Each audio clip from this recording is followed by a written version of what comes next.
Welcome to the Print Gizmo 7.2 tutorial series.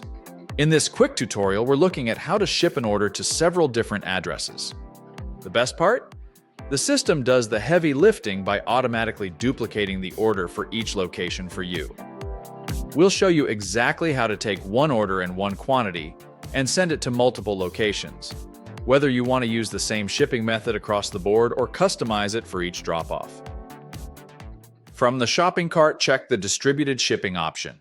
Next, we will select which address or locations we would like to ship either all or individually. When finished, click Continue. We can now select the ship method for each or all addresses. When Apply to All is selected, each address will use the same ship method.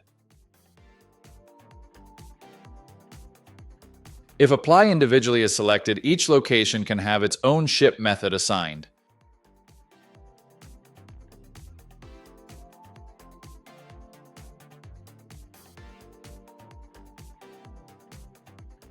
When completed, click Submit Order.